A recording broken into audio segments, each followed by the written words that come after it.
आपका नया यूनिट है कैश बुक यानी रोकड़ बही। आज भी इस वीडियो के माध्यम से पढ़ेंगे कि रोकड़ बही क्या होती है, रोकड़ बही क्यों बनाई जाती है, इसके कौन-कौन से बेनिफिट्स होते हैं, रोकड़ बही का प्रारूप क्या होता है, रोकड़ बही कितने प्रकार की होती है और इनमें एंट्री किस प्रकार से की जाती है, रोकड़ बही की खाता बही में पोस्टिंग कैसे करते हैं, इसका बैलेंस कैसे याद किया जाता है और लास्ट में पढ़ेंगे कि जो बैंक संबंधी लेन-देन होते हैं, उनमें किस प्रकार से व्यवहार किए जाते हैं। देखिए स्टार्ट करते हैं रोकड़ बही को। देखिए साथियों, रोकड़ वही होती है जैसा कि नाम से प्रतीत है कैश बुक यानी जो रोकड़ से संबंधित जितने भी ट्रांज़ैक्शन किए जाते हैं व्यापार में, वो सिर्फ़ रोकड़ बही के माध्यम से ही किए जाते हैं। और रोकड़ बही वह पुस्तक है जिसमें नकद प्राप्तियों व भुगतानों से संबंधित लेन-देनों का अभिलेखन किया जाता है। यानी रोकड़ बही में सिर्फ़ नकद प्राप्तियाँ एवं भुगतान होते हैं, यानी रिसिप्ट एंड पेमेंट्स होते हैं, उनका ही रिकॉर्ड किया जाता है। और जो ये रोकड़ बही होती है साथियों, वो प्रतिमाह यानी प्रतिमास तैयार की जाती है।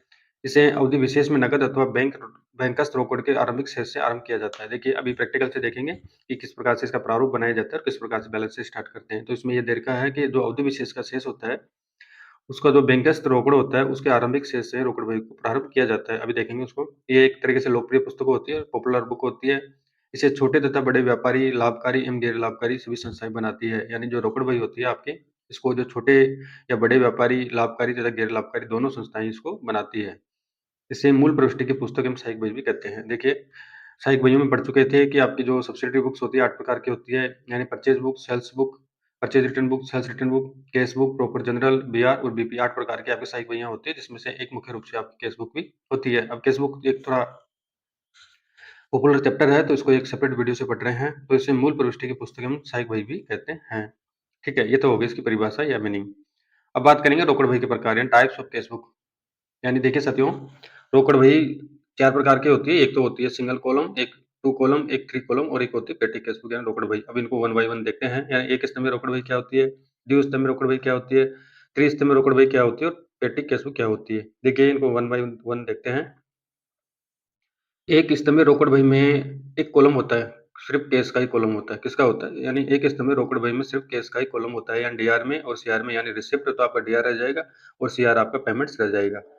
और जो 2 कॉलम होती है रोकड़ बही, उसमें आपके 2 कॉलम होते हैं, जिसमें कैश कॉलम के साथ में एक बैंक कॉलम भी और जोड़ा जाता है, यानी जो बैंक से संबंधित ट्रांज़ैक्शन किए जाते हैं, उसका लेखा बैंक कॉलम में किया जाता है। और फिर आती है आपकी 3 कॉलम यानी त्रिस्तंभीय रोकड़ बही। इस रोकड़ बही में 3 कॉलम होते हैं, जैसा कि नाम से प्रतीत है। तो 3 कॉलम में आपका फर्स्ट कॉलम तो रह जाएगा कैश कॉलम, सेकंड रह जाएगा आपका बैंक कॉलम और एक कॉलम रहता है आपका डिस्काउंट यानी भट्टा कॉलम, ठीक है? तो आपको आपका जो भट्टा कॉलम है, वो एक तरीके से नाम मात्र का होता है। तो लास्ट आपकी फुटकर यानी पेटी कैश बुक यानी जो रोकड़ियों द्वारा फुटकर खर्चे किए जाते हैं, उसके संबंध में फुटकर यानी पेटी कैश बुक तैयार की जाती है। अब वन बाय वन इनको विस्तार से देखते हैं। एक स्तंभ रोकड़ बही की बात करें, तो इसमें नकद प्राप्तियों तथा भुगतानों का तिथि अनुसार पूर्ण विवरण होता है। यानी जो एक स्तंभ रोकड़ बही हो, चाहे आपकी 2 कॉलम हो, 3 कॉलम हो या फुल पेटी कैश बुक हो, सभी में नकद प्राप्तियों तथा भुगतानों का एक-एक तिथि के अनुसार यानी जो डेट होती है, डेट के अनुसार पूर्ण विवरण होता है। जब व्यापार के सभी लेन-देन केवल नकद में ही किए जाते हैं। यानी व्यापार के सभी लेन-देन रोकड़ अगर नकद में हो रहे हैं या उधार में हो रहे हैं, तो उधार का लेखा तो जो सहायक भैया हैं उनके अनुसार किया जाएगा और जो नकद में जितने भी लेन-देन होते हैं उसका लेखा कैश बुक के माध्यम से किया जाता है।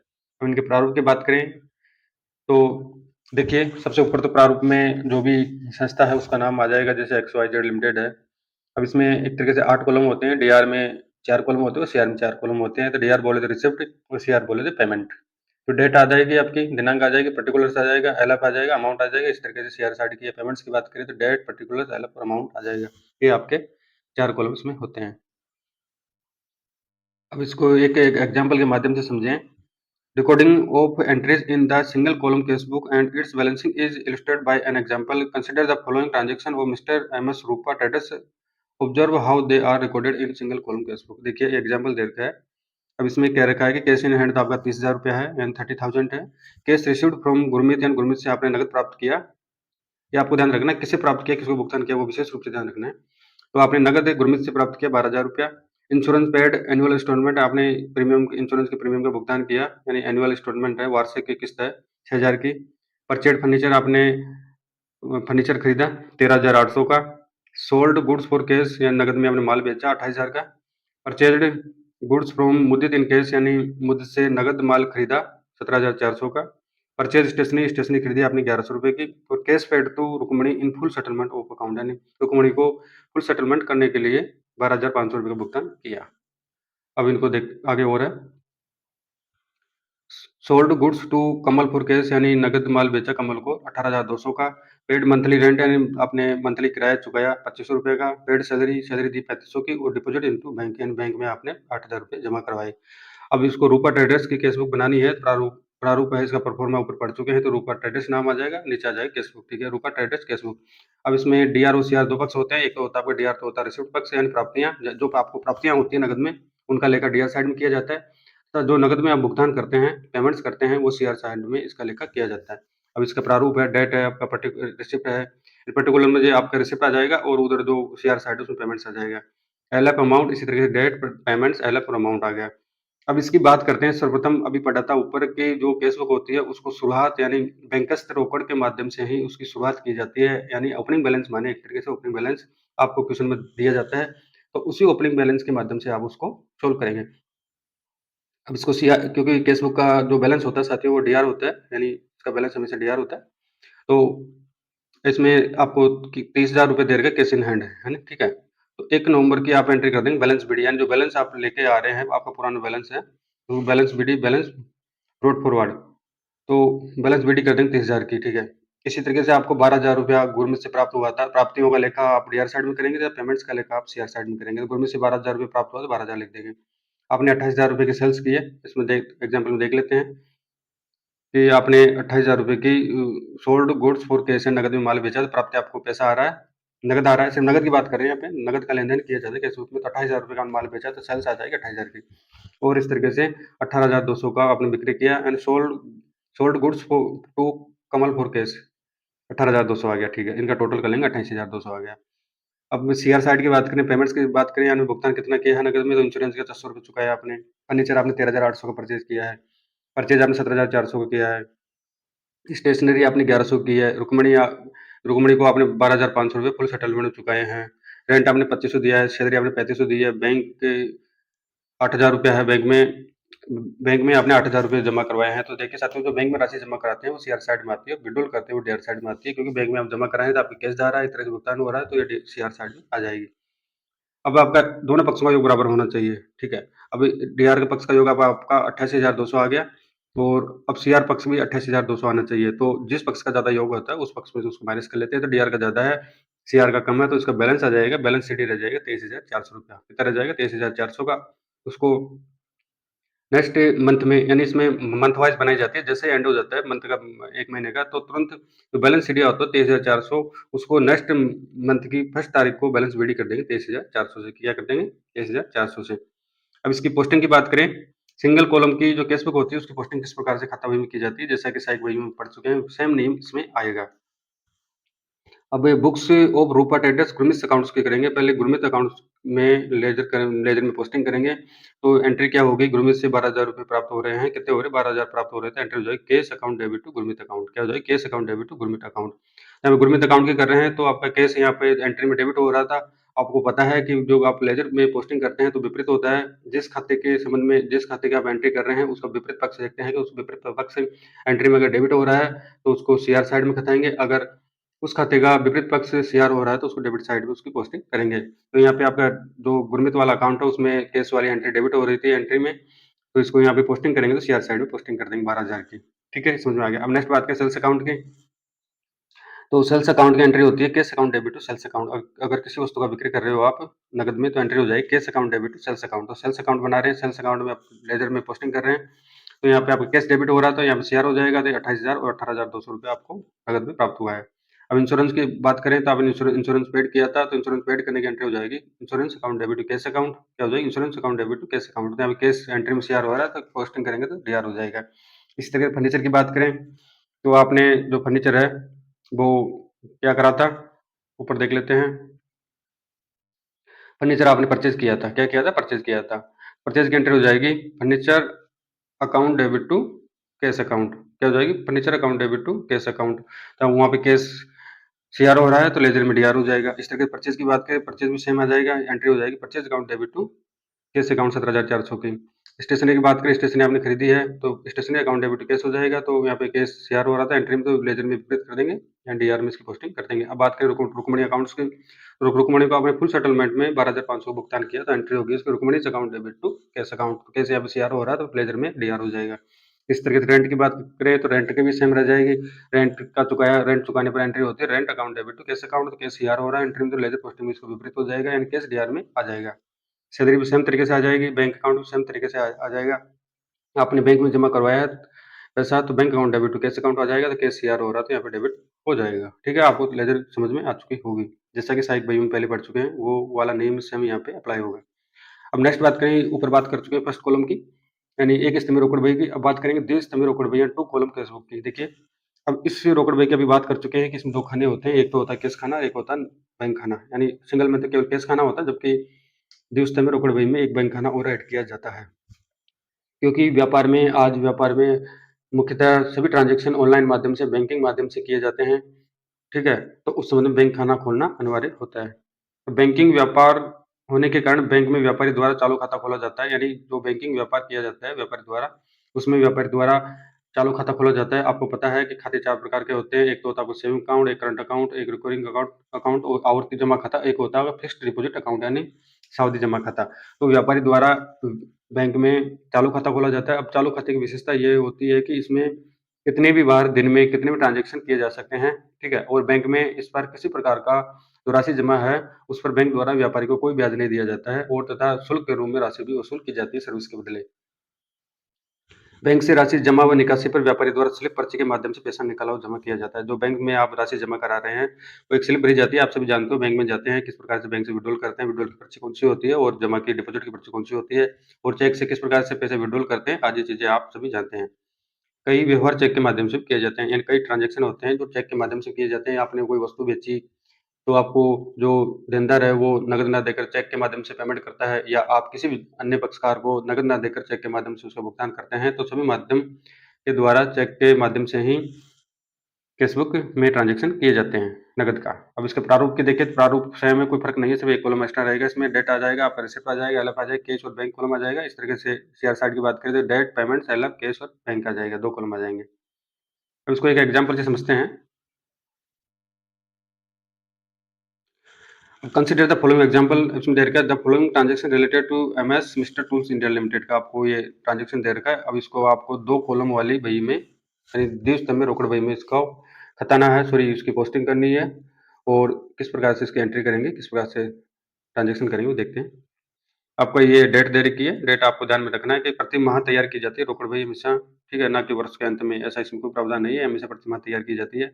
तो सितंबर 1 से स्टार्ट हो रही है और 30 सितंबर तक इसमें ट्रांजैक्शन हो रहे हैं। तो फर्स्ट है आपका बैंक बैलेंस है 42,000 का। तो साथ ही विशेष रूप से ध्यान रखना है कि कैश बुक को जब कैश बुक बनाते हैं, तो उसमें एक तरीके से बैंक बैलेंस होता है, कैश बैलेंस होता है, उसी से उसको स्टार्ट किया जाता है। यानी बैंक बैलेंस आपका अगर अब देर का है तो उसी बैलेंस से कैश बैलेंस है, तो कैश बैलेंस का 15,000 आपका कैश खाने में आ जाएगा, कॉलम में आ जाएगा। और बैंक बैलेंस अगर देर का है तो 42,000 रुपये आपके बैंक वाले कॉलम में आ जाएँगे। यानी इनका जो शेष होता है, शेष क्वेश्चन में दिया रहता है, उस शेष से ही इसको स्टार्ट किया जाता है।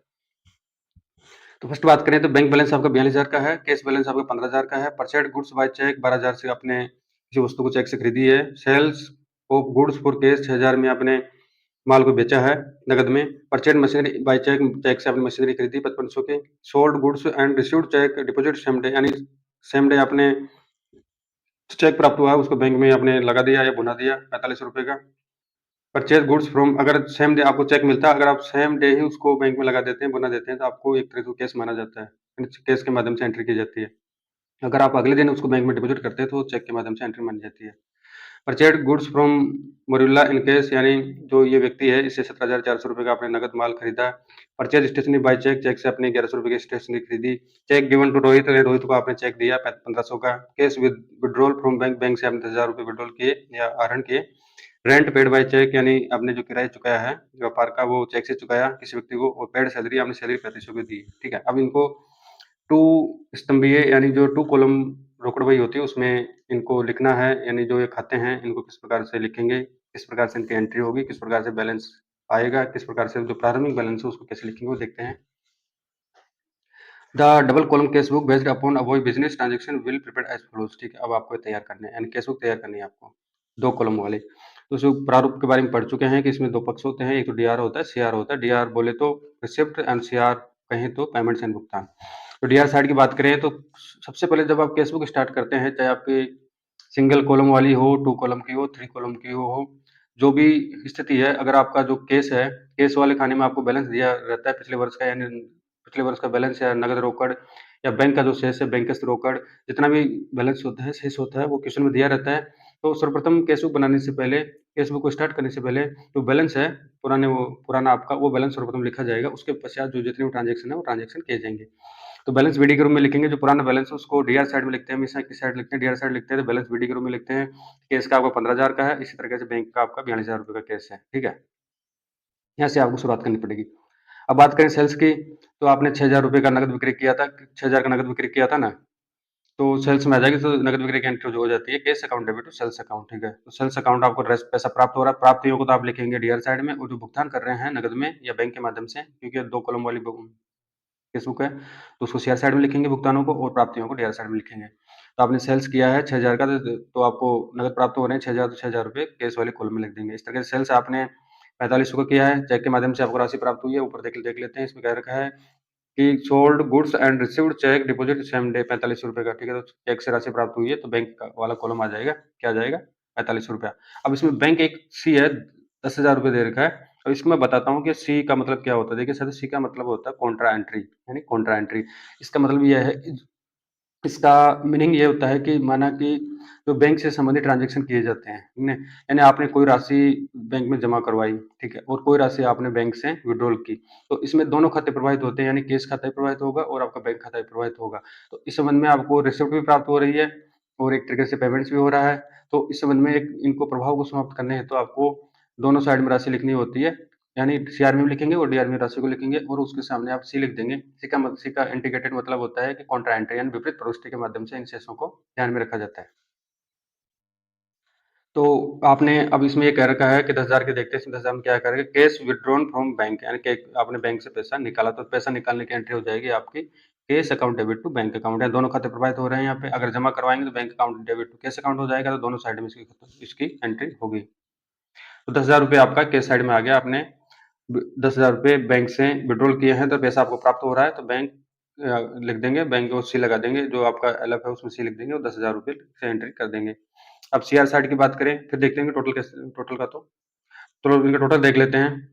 तो 42,000 रुपया है, तो हमेशा साथियों ध्यान रखें, इसका जो बैलेंस होता है डेबिट हो रहता है, शेष रहता है, क्योंकि कैश बुक में जो पैसा नकद होता है, नकद से ज़्यादा आप भुगतान नहीं कर सकते हैं, तो पेमेंट्स का भुगतान ज़्यादा नहीं आएगा। तो अगर आपका डीआर पक्ष से 1 लाख आता है, तो स्वाभाविक है कि आपका सीआर पक्ष उससे कम ही आएगा, यानी बैलेंस शीट के रूप में जो राशि शेष रहती है उसमें। तो टोटल करेंगे, बैंक कॉलम का टोटल करेंगे तो 46,500 आ गया, और इसी तरीके से केस कॉलम का टोटल करेंगे तो 31,000 रुपये आपका आ गया, यानी ये तो हो गया आपका डीआर यानी प्राप्तियों का योग। अब सीआर की बात करें, तो आपने 12,000 रुपये का परचेज किया, यानी परचेज आपने कितने किया, 12,000 का, उसको देख लेते हैं। यानी परचेज गुड्स बाय चेक, अगर चेक से कोई ट्रांजेक्शन हो रहा है तो बैंक वाले कॉलम में उसकी एंट्री होती है। तो परचेज 12,000 का, मशीन आपने 5500 खरीदी, किससे खरीदी है, चेक से खरीदी है। देखिए परचेज मशीनरी बाय चेक 5500 की एंट्री हो गई। अब इसमें आगे परचेज की बात करें तो 17,400 का आपने नगद में माल खरीदा है, तो इसमें दे रखा है purchase goods from मरूला in case 17,400, यानी जो भी नगद में अगर कोई आप ट्रांजेक्शन कर रहे हैं, तो उसका लेखा केस वाले कॉलम में होगा, और अगर आप चेक के माध्यम से कर रहे हैं तो बैंक वाले कॉलम में उसका लेखा होगा। तो आपने नगद में खरीदा है, क्योंकि भुगतान किया है, आपका पैसा जा रहा है, या मशीन आने की बात नहीं है, पैसा जा रहा है। अगर पैसा जाता है तो सीआर में आएगा, और पैसा आता है तो डीआर में उसकी एंट्री हो जाएगी। तो आपका पैसा जा रहा है, आपने मशीन खरीदी है, तो इसमें लिख देंगे परचेज 17,400। इस तरीके से स्टेशनरी आपने खरीदी है 1100 की, चेक से खरीदी है, इसमें देख लो परचेज स्टेशनरी बाय चेक, ठीक है, 1100 का आ गया। इस तरीके से रोहित वाला है, रोहित का 1500 है, 1500 रुपया, इसमें देखते हैं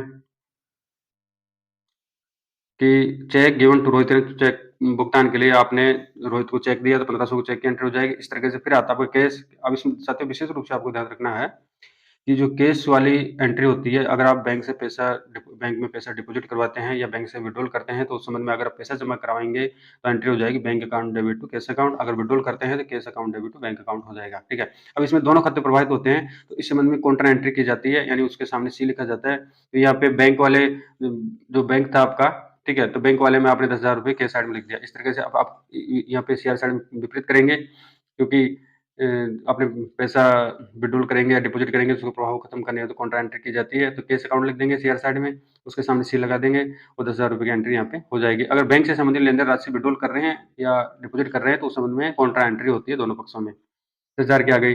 अब रेंट आपने चेक से 2500 चुकाया है, सैलरी आपने नगद चुकाई 3500 की, ठीक है। अब इनका टोटल कर लेंगे। डीआर का आपका बैंक कॉलम 46,500 है, उस तरह से केस कॉलम आपका डीआर का 31,000 का है।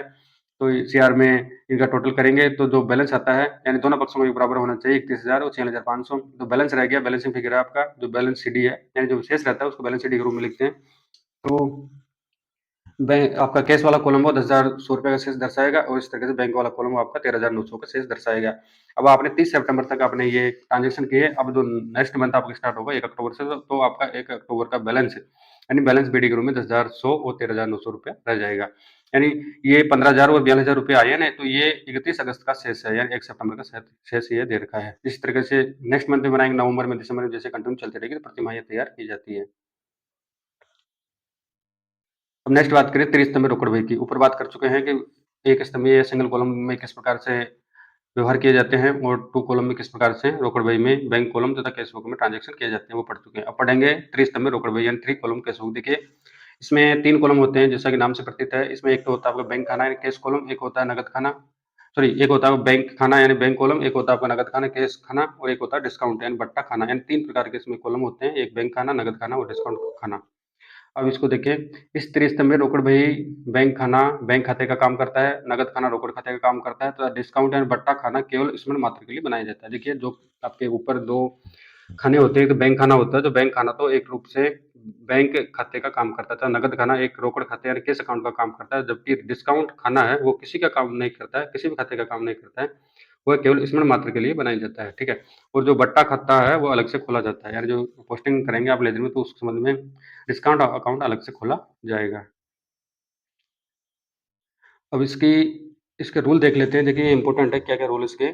त्रिस्तंभीय रोकड़ बही में प्रविष्टि करने के नियम क्या क्या होते हैं। देखिए फर्स्ट देखते हैं, रोकड़ या चेक जो भी प्राप्त होता है, यानी आपको अगर रोकड़ प्राप्त हो या चेक जो भी प्राप्त होता है उसे डेबिट पक्ष में रोकड़ के खाने में लिखा जाता है। यानी साथियों विशेष रूप से ध्यान रखें, अगर आपको नकद के रूप में या तो रोकड़ प्राप्त हो या चेक जो भी प्राप्त होता है उसे डेबिट पक्ष पर रोकड़ के खाने में लिखा जाता है, यानी कैश के कॉलम में इसको लिखेंगे। नेक्स्ट बात करें, यदि रुपए या चेक सीधे बैंक में जमा कराए जाते हैं तो उन्हें बैंक के खाने के डेबिट की ओर लिखना चाहिए, ठीक है। अगर आपको कोई भी रुपया या चेक सीधे बैंक में जमा कराए जाते हैं, यानी कोई आपका जो देनदार है अगर वो पैसा बैंक में जमा करा देता है, रुपयों को या चेक को सीधे बैंक में जमा कराता है, तो उस संबंध में आप डेबिट साइड में बैंक के कॉलम में उस राशि को लिखेंगे। नेक्स्ट बात करें, चेक अथवा रुपया प्राप्त करते समय, यानी आप होता है कि जब आप किसी ग्राहक से पैसा या चेक प्राप्त करते हैं तो उस संबंध में आप उसको बट्टा देते हैं शीघ्र भुगतान करने हेतु। तो जो बट्टा दिया जाता है उसको डेबिट की रकम के सामने बट्टे के खाने में लिखना चाहिए। जो भी राशि आपको प्राप्त हो रही है, अगर आप बट्टा दे रहे हैं, ठीक है, अगर आपको बट्टा प्राप्त हो रहा है तो आप सीआर साइड में लिखेंगे, अगर आपको बट्टा प्राप्त हो रहा है तो आप डीआर साइड में लिखेंगे, तथा आप किसी देनदार को बट्टा दे रहे हैं तो उसको आप सीआर साइड में उसकी एंट्री कर देंगे। जो राशि प्राप्त होती है, राशि प्राप्त होने पर जो बटा दिया जाता है उसकी एंट्री आप डीआर साइड में करेंगे, और जो राशि आप किसी को पेमेंट कर रहे हैं, भुगतान कर रहे हैं, उस पर अगर किसी लेनदार से आपको बटा प्राप्त होता है तो उसकी एंट्री आप सीआर साइड में कर देंगे, इन बट्टे वाले कॉलम में। रोकड़ भुगतान एवं खर्चा कैश के खाने में, यानी जो आपको रोकड़े भुगतान कर रहे हैं, कोई खर्चा कर रहे हैं, तो यानी कैश के खाने में जमा पक्ष में लिखेंगे। यानी आप कोई भी रोकड़ी भुगतान कर रहे हैं, पेमेंट हमेशा सीआर साइड में आता है, तो सीआर वाले कैश के खाने में यानी रोकड़ खाने में उसकी एंट्री कर देंगे या उसको लिख देंगे।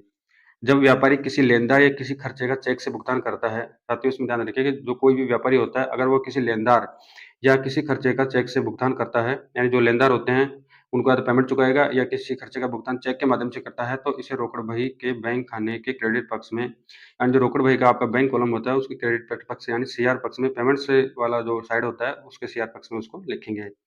रुपए का भुगतान करते समय मिलने वाले बट्टे को रोकड़ बही के जमा पक्ष में बट्टे के खाने में लिखना चाहिए। जैसा कि अभी बात कर चुके हैं, जब आप किसी व्यक्ति का भुगतान कर रहे हैं लेनदार को, तो आपको जो बट्टा मिलता है उसको आप रोकड़ बही यानी केस बुक के जो बट्टा वाला खाना होता है, डिस्काउंट कॉलम होता है, उसमें आप उसकी एंट्री कर देंगे। नेक्स्ट बात करें, जब रुपया बैंक में जमा कराया जाता है तो इसकी प्रविष्टि रोकड़ बही के दोनों ओर की जाती है। जैसा कि अभी बात कर चुके हैं, अगर आप बैंक में पैसा निकाल रहे हैं, डिपॉजिट करवा रहे हैं, तो सी यानी कॉन्ट्रा एंट्री के माध्यम से उसकी एंट्री की जाती है। यानी तो इसकी प्रविष्टि रोकड़ बही के दोनों ओर की जाती है। इस लेन-देन से रोकड़ व बैंक खाते प्रभावित होते हैं। यानी अभी बात कर चुके थे कि बैंक से पैसा विड्रॉल करेंगे तो क्या एंट्री होगी और डिपॉजिट करेंगे तो किस प्रकार से एंट्री होगी। तो इस समय दोनों खाते प्रभावित होते हैं, रोकड़ खाता और बैंक खाता।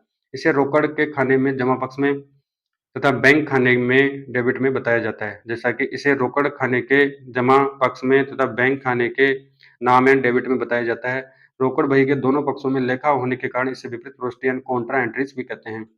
यानी दोनों पक्षों में लिखा होगा, यानी रिसिप्ट में भी होगा और पेमेंट साइड में भी होगा, एनडीआर में भी होगा, सीआर में भी होगा। तो इस संबंध में इसे विपरीत प्रविष्टि या कॉन्ट्रा एंट्रीज भी कहते हैं और इसको शॉर्ट में सी लिखा जाता है। इसके लिए दोनों पक्षों में प्रविष्टि के सामने सी लिखा जाता है। नेक्स्ट बात करें, इसी प्रकार बैंक से व्यापार के लिए रुपया निकाला जाता है तो रोकड़ खाने में नाम पक्ष की ओर तथा बैंक खाने में जमा पक्ष की ओर बताया जाता है, जैसा कि पढ़ चुके हैं। यह भी विपरीत प्रविष्टि होती है, अतः इसके सामने भी सी लिखा जाता है।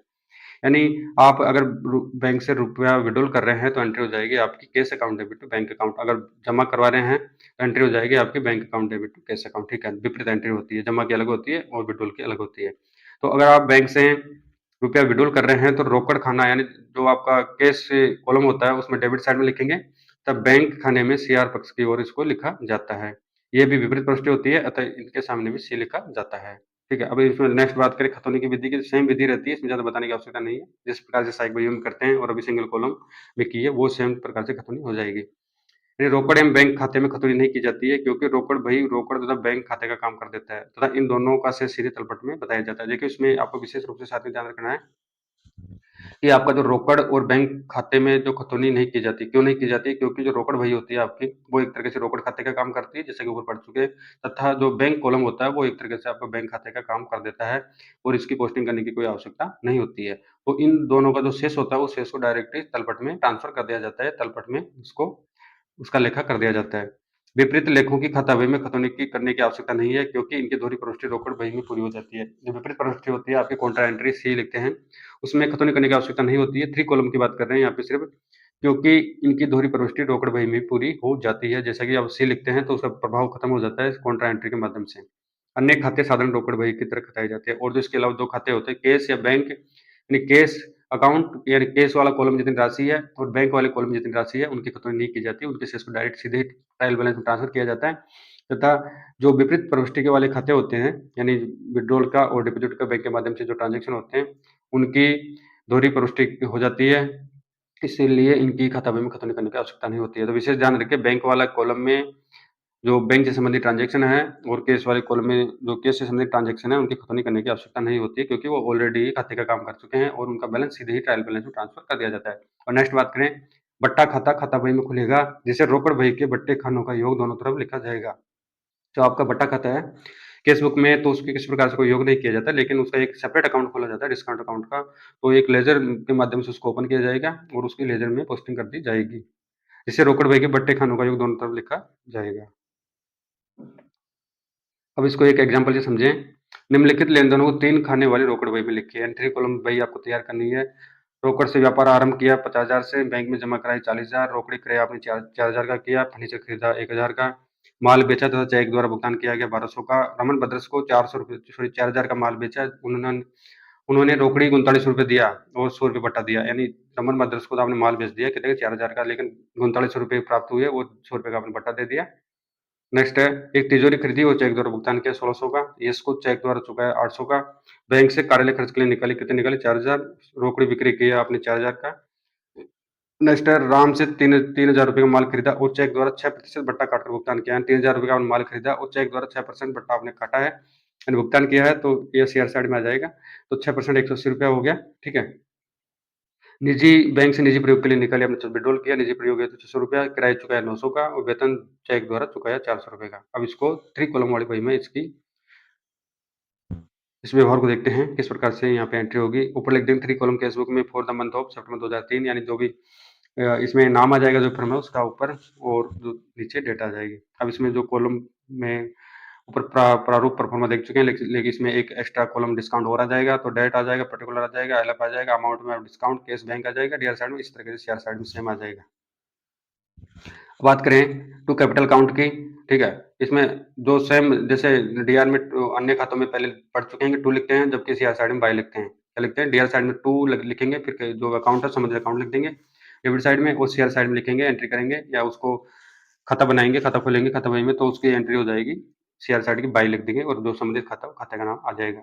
अब इसमें कैपिटल अकाउंट की बात करें तो कैपिटल व्यापार नगद से आरंभ किया तो उसकी एंट्री होती है cash account debit to capital account. क्या होती है? Cash account debit to capital account. तो आपका यहाँ पे कैश आ रहा है, आपको 50,000 प्राप्त हो रहे हैं तो 50,000 रुपए की एंट्री हो जाएगी। इस तरह से कैश अकाउंट है 40,000 का। अब इसमें ये कॉन्ट्रा एंट्री हो रही है। देखो 40,000 क्या कर रहा है कि बैंक में जमा करवाए, 40,000 आपने बैंक में जमा करवाए हैं, तो इसकी एंट्री सी आर साइड में भी होगी और डी आर साइड में भी होगी। तो कैश कर देंगे, सी कर देंगे, 40,000 आ गया। इस तरह से आपने सेल्स किया है नगद में 1200 का, आपने 4,000 का नगद में सेल्स किया था, जिसमें से 100 रुपये आपने बट्टा दिया, तो बट्टा वाले कॉलम में 100 रुपये आ जाएंगे, 39 रुपये कैश साइड में आ जाएंगे। और टू बैंक अकाउंट में अपने नगद 4,000 देखते हैं, 4,000 रुपये क्या कर रहा है इसमें, रोकड़ी बिक्री के सॉरी बैंक से कार्यालय खर्च के लिए निकाले, ये नहीं नहीं ये हाँ सॉरी यही है, बैंक से आपने कार्यालय खर्च के लिए विड्रॉल किया है तो कॉन्ट्रा एंट्री हो जाएगी, इसकी डीआर में भी होगी, सीआर में भी होगी। 4,000 की आ जाएगी, कैश आ जाएगा। टू सेल्स आपने नगद बिक्री किया 1,800 का, तो इनका टोटल कर लेंगे। बैंक कॉलम को 40,000 आ गया, डीआर की बात कर रहे हैं, कैश कॉलम आपका 60,900 आ गया और आपका जो डिस्काउंट है वो 100 रुपये का आ गया। अब सीआर की बात करें, सीआर में देखें तो बाय बैंक अकाउंट में आपने अब पेमेंट हो रहा है, क्या हो रहा है यहाँ पे पेमेंट हो रहा है, ठीक है। तो बाय बैंक अकाउंट देखेंगे तो 40,000 रुपये की कॉन्ट्रा एंट्री की थी यहाँ पे, सॉरी यहाँ पे कैश की यानी नगद ऊपर देख लेते हैं क्या कर रहा है कि बैंक में जमा करवाया आपने 40,000 रुपये, तो अब डीआर में कर दिया इसकी एंट्री, तो कैश लिख दिया, इसके सामने सी लगा दिया। इस तरह से अब सीआर में करेंगे तो बाय बैंक कर देंगे, विपरीत एंट्री हो जाएगी। बाय बैंक अकाउंट कर देंगे, कितने से कर देंगे 40,000 से, और फिर करेंगे 4,000 रुपये आपने भुगतान किया नगद, 4,000 का कर देंगे। फर्नीचर आपने खरीदा है नगद में 1,000 का। आयरन शेप के आपने यानी तिजोरी के 1,600 रुपये का खर्चा हुआ, खरीदने में 1,600 आ गया। यस को आपने 800 रुपये का भुगतान किया है, कहाँ है ये सॉरी, यस को चेक द्वारा चुकाया 800 रुपया, तो 800 रुपया आ गया। आपने अब कैश किया है, अब यहाँ पे ये कैश 4,000 का था, बैंक में से आपने जमा करवाए थे, यहाँ पे विड्रॉल जमा करवाया तो इस व्यक्ति साइड पे एंट्री होगी, ठीक है। 1 मिनट देख लेते हैं 4,000 रुपये क्या कर रहा है कि बैंक से कार्यालय खर्च के लिए विड्रॉल किया है, तो विड्रॉल की एंट्री आपने सीआर में कर दी, यानी टू बैंक अकाउंट से लिख के 4,000 और इधर कर देंगे कैश अकाउंट लिख के 4,000 से बैंक वाले कॉलम में। और परचेज किया आपने 3,000 का, ठीक है, उसमें से 6% बट्टा है तो 180 रुपये आपका बट्टे की राशि आ जाएगी और 2820 रुपये आपका बैंक वाले कॉलम में आ जाएगा। इस तरीके से ड्राइविंग्स किया आपने, कितने का किया 600 रुपये का, तो 600 रुपये आपका इस साइड आ जाएगा। देखिए ड्राइविंग्स निजी प्रयोग के लिए करते हैं ना, जो भी साथी ध्यान रखें, निजी प्रयोग के लिए अगर आपको ड्राइविंग्स कर रहे हैं, बैंक से राशि निकाल रहे हैं, तो उसको कॉन्ट्रा एंट्री नहीं की जाती है। सिर्फ कैश और बैंक कॉलम में का ही अगर बैंक में राशि जमा करा रहे हैं या विड्रॉल कर रहे हैं तो उसी की कॉन्ट्रा एंट्री की जाती है। निजी प्रयोग हेतु की जाती है, उसमें कॉन्ट्रा एंट्री नहीं होती है। सिर्फ संबंधित राशि शेयर साइड में आ जाएगी। रेंट आपने कैश 900 को चुकाया है, सैलरीज आपने 400 रुपये की वेतन चुकाया है चेक से, तो बैंक वाले कॉलम में आ जाएंगे। टोटल कर लेंगे, टोटल करेंगे तो 29,780 आपका बैंक कॉलम आ गया, कैश कॉलम 15,000 का आ गया और आपका जो डिस्काउंट कॉलम है 180 का आ गया। तो हमेशा साथ में ध्यान रखिए डीआर पक्ष ज़्यादा होता है तो बाई बैलेंस शीट आ जाएगा, बैलेंसिंग फिगर ले लेंगे।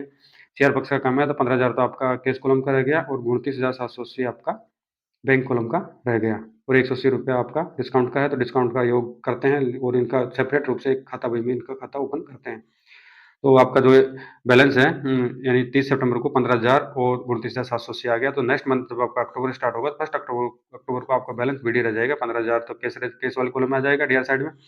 और इसी तरीके से सीआर साइड में सॉरी बैंक डीआर साइड में बैंक के कॉलम में 29,780 आ जाएगी। यानी ये प्रति माह तैयार की जाती है। जैसे अक्टूबर कंप्लीट होगा, नवंबर में ही जो बैलेंस शीट आता है वो डीआर साइड में उसकी एंट्री हो जाएगी। हमेशा बैलेंसिंग फिगर होता है, बीडी होता है, वो डीआर साइड में आता है, ठीक है। तो आपका ये 3 केस भैया पढ़ चुके हैं, डॉक्टर भैया पढ़ चुके हैं। सिंगल कॉलम, 2 कॉलम, 3 कॉलम में किस प्रकार से व्यवहार करते हैं, इनका प्रारूप क्या होता है, कौन-कौन से कॉलम आते हैं, डिस्काउंट कैसे एंट्री करते हैं, बैंक बैंक के केस की कैसे करेंगे, रिसीट साइड में कैसे करेंगे, पेमेंट साइड में कैसे करेंगे और काउंटर एंट्री कैसे करते हैं, वो विस्तार से पढ़ चुके हैं। अब नेक्स्ट वीडियो में पढ़ेंगे फुटकर रोकड़ भाई के बारे में। तब तक के लिए धन्यवाद, थैंक यू।